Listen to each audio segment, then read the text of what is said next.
Hey there. I just wanted to provide a quick update. So, I've been working on some other projects on my channel, but because recently I've posted a lot of videos that deal with Bible prophecy and eschatology, I did want to make a short video just saying that I am not oblivious to what is going on in Israel. I am recording this video on October 11th, 2023. So it's Wednesday here in the United States. Um, and what's going on in Israel is concerning. Uh, there always seems to be something going on in the Middle East. All my life, there's always been stuff, but this, it seems much more serious than what's gone on in the past. I'm not going to do a ton of videos on this, not because I don't care, but because there are other people that are far more qualified and much more closely monitoring um, developments as they happen. Um, so, as of this point, I'll just let you know my thoughts. So, first, if you've been watching my channel, you know I believe in a pre tribulation rapture of the church that occurs at least 7 years before Christ returns on earth. So, in those circles, I know there's a lot of is this the Psalm? Is this the war that's mentioned in Psalm 83? Is this the war of Gog and Magog mentioned in Ezekiel chapter 38 and 39? The truth is, it's hard to know with any certainty because the way most of these Bible prophecies are written, they're written in a way that lets you know that it's something that's going to happen, but it's written by a person, God, who already knows the end. So when you're going through prophetic events, it's hard to say with certainty, yep, we are living in the Psalm 83 war. Me personally, my personal belief, if this is one of those events, I think it fits the Psalm 83 uh, narrative a lot better with the countries that are involved and the state of the world. And, you know, let me just say what's going on in Israel. One, as Christians, we should stand by and support Israel. But um, it does not mean that this war has to be over with. Uh, the rapture is imminent, it can happen at any moment. It could be that the rapture happens within the chaos of everything that's going on. As far as the severity of the attack, a lot of Americans, especially, have been comparing this attack in Israel to 9/11, or even some analogies I've seen compared to Pearl Harbor during World War II. Israel is only a country with 10 million people. And last counts I saw was over 1,000 people have been killed. And so what that means, if an equivalent attack on a country the size of the United States were to occur, estimates vary, but if you were to prorate the, the death toll numbers, this would be equivalent to an attack happening here in the United States that kills anywhere from 25 to 30,000, 35,000. That this is a massive loss. Pearl Harbor and 9/11, not trying to take away from those two historic events, only combined, both Pearl Harbor and 9/11 only took the lives of 446 Americans. Um, why am I telling you all this? Because I fear, so President Biden made a statement yesterday. He said he stands with Israel. Um, much of the world is kind of taken aback, but I'm seeing in media reports little nuggets being dropped here and there about, well, the Palestinians have uh, been shoved into this corner of the Gaza Strip, and there's all kinds of things floating around. The reason I'm telling you all these numbers is I fully expect, I would love to be wrong on this, but I fully expect that if the Lord tarries and we're still here, we're going to start seeing pressure put on Israel. Whoa, whoa, whoa! You need to back down. Just back off a little bit. Um, okay. You're doing a disproportionate response. Well, this is obviously worse than 9/11. What was America's response? Remind me again to 9/11. What, 11 years, trillions of dollars spent in Iraq and Afghanistan, over 2,977 deaths. And please don't take into that I'm minimizing those deaths whatsoever. Each one of those deaths are tragic, but so are all the deaths in Israel. Or Pearl Harbor, 2,469 people lost their life, mainly military. Um, but what was America's response to the invasion or the attack on Pearl Harbor? We entered a world war that ended with us utilizing the nuclear weapons for the first time in human history.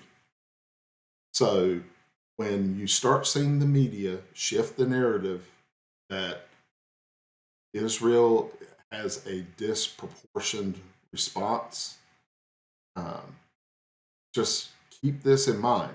What would we in America do if, say, Mexico launched 7,000 rockets into Texas and 25 to 35,000 people were killed?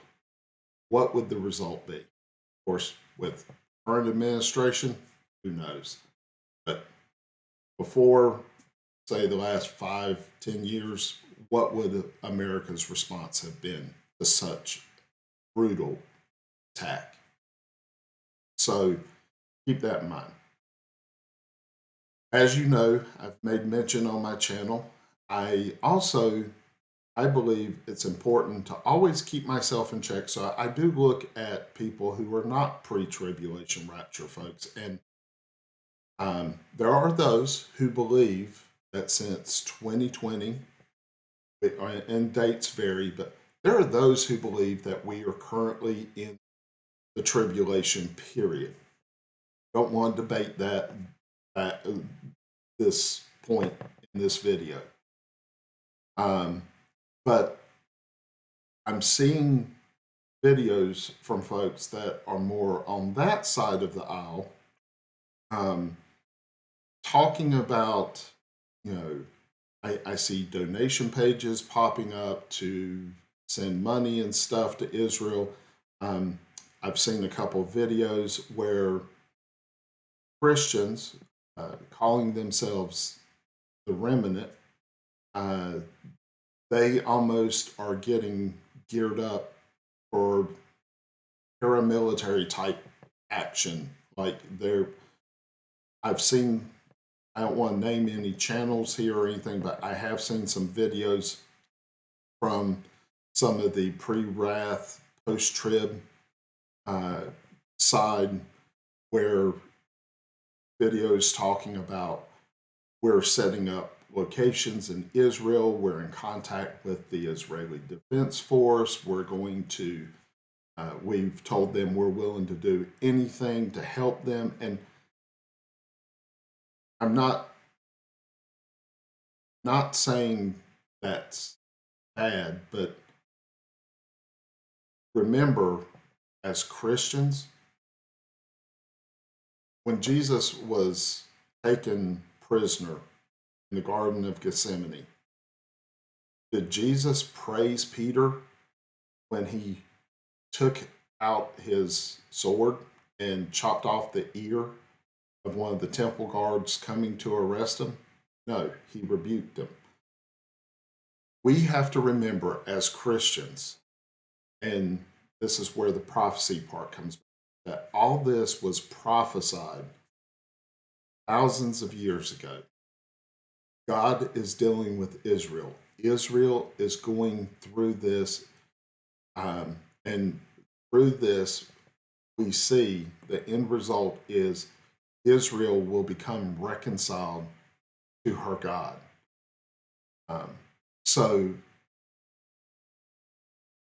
we need to support Israel. We dare not stand against Israel. I hope and pray I am wrong and that our leaders here in America are not going to start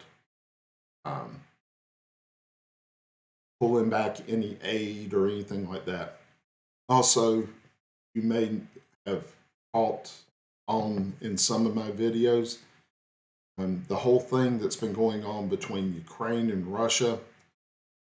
I may have made some statements that weren't very flattering about sending aid, all the dollars that have been sent to Ukraine.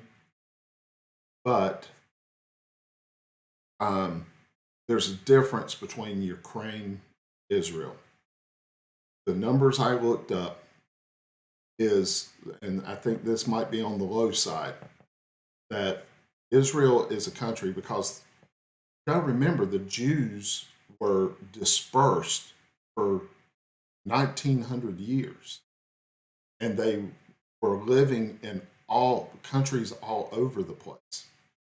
And so after 1948, Jews started coming back. But one of the unique things about Israel, you can hold what's called dual citizenship, where you're a citizen of Israel, but you're also a citizen of another country. Now, they have some restrictions. If you're in a government position of leadership, you can only be an Israeli citizen.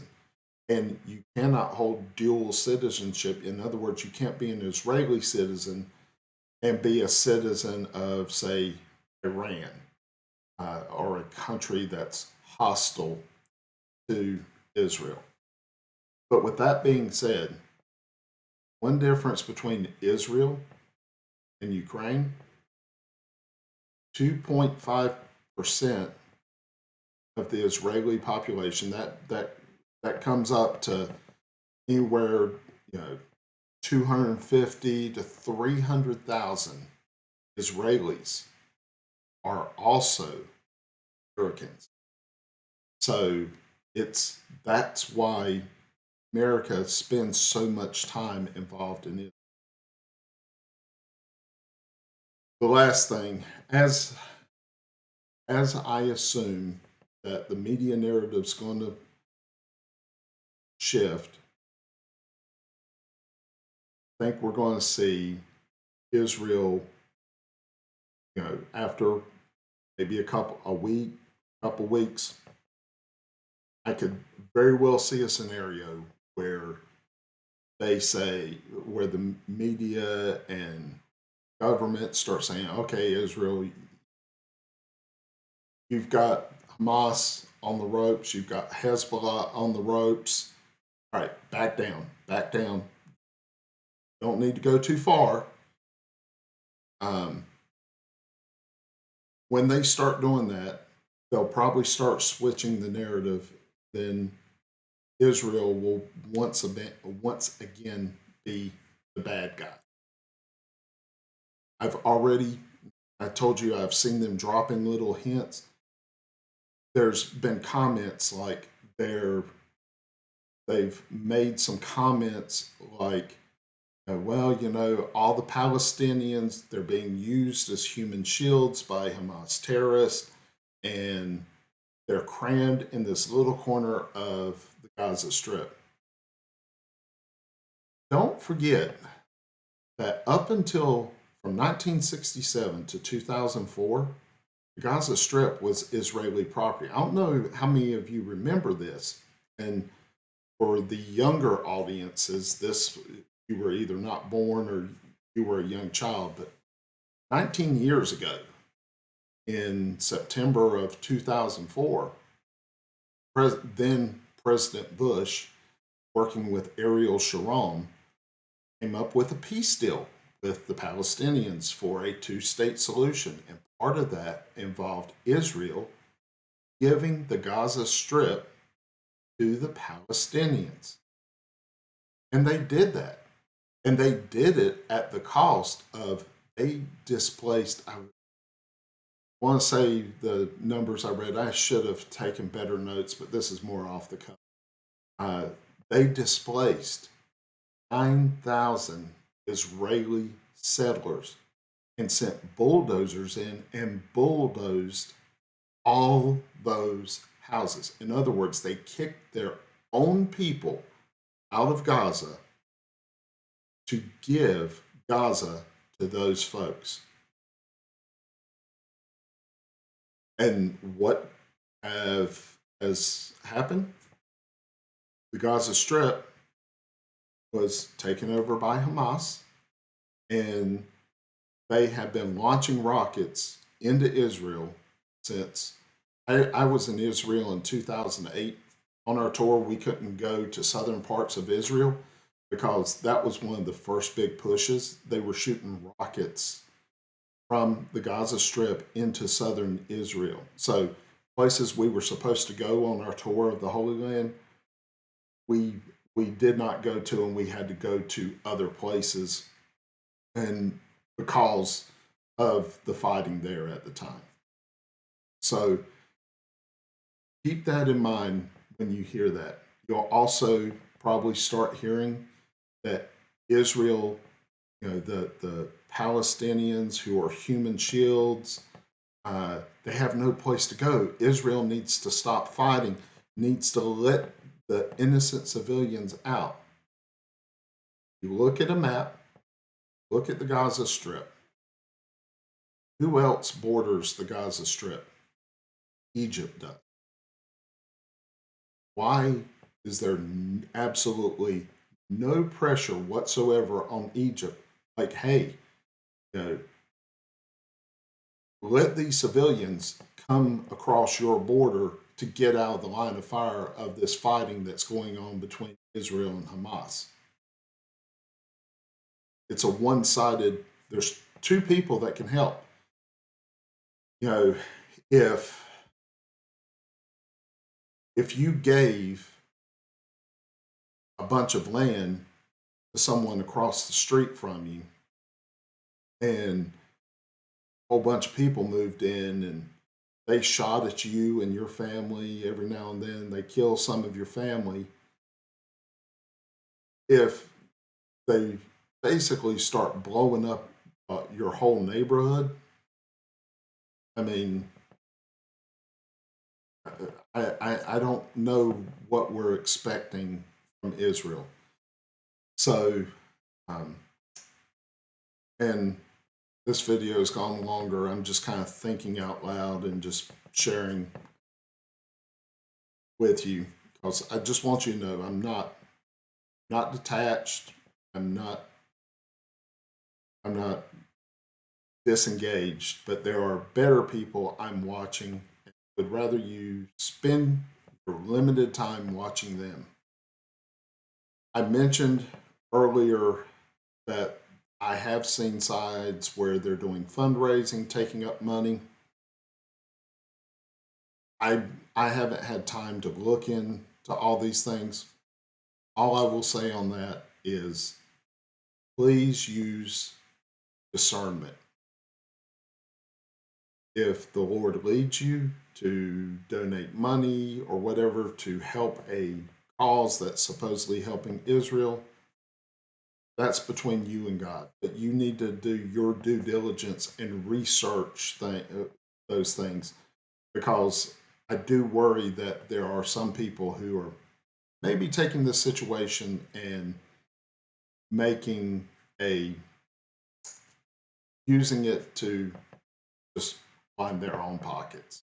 And you want to make sure if you send things like money and stuff, it's actually going to help. Oh, I know the last thing I said was the last thing, but here in the United States, when we say stand with Israel, it means be supportive. Um, I would caution, please do not attend a lot of these rallies and stuff. I've seen notifications, especially in cities with large Jewish populations, such as New York. Uh, there are protests and counter protests. Um, it's probably one your your message. I've never been a big fan of public protesting, and maybe I'm wrong. But if I go with a couple hundred folks and say we support Israel, and I bump into a couple hundred folks that are pro-Palestinian, that's not going to end well. So please use wisdom, discernment, judgment when it comes to these things. How you support Israel, any action you take. And just remember, to me, supporting Israel means that when the media turns on Israel, when my political leaders inevitably will turn on Israel, that I'm not going to buy into that narrative. And so you can look these guys up. I'll probably link in the description. I'll have to get their channel names, but if you want to find out more detailed information, there's Amir Safari. His channel is called Behold Israel. James Cadis, or Cadis, however you pronounce his name. David Tall, and his channel name is, it's like the Balagon or something like that. You know, these types of people, and I'll see what channels I can find. These types of people are hyper focusing on unraveling events. These would be resources to go to, not me. Don't have the bandwidth to keep up. And being here in the US, I'm at the mercy of what I get fed by the media. So I don't want to ever be knowingly spread false information or anything. So those are sources you check out. But it's interesting times we live in. And remember, the rapture can happen at any moment if you're a pre-tribulation believer. I know if you're not, disagree with that statement. That's fine. We can agree to disagree. But the thing with these wars, the rapture is not tied to, is this the Psalm 83? Is it not the Psalm 83? That has no bearing whatsoever on the rapture of the church. It's interesting for us to be here.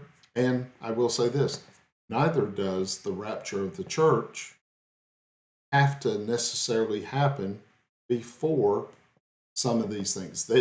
Psalm 83 and Ezekiel 38 and 39 are a couple things that always been kind of a question mark where they fit in to the timelines of things.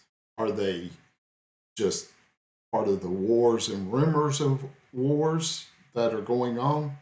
Are they parts of the actual tribulation and the great tribulation period? Bible scholars have been debating this for years. And, whatever side you come on, we can still, fellowship with one no matter what you believe on either of those.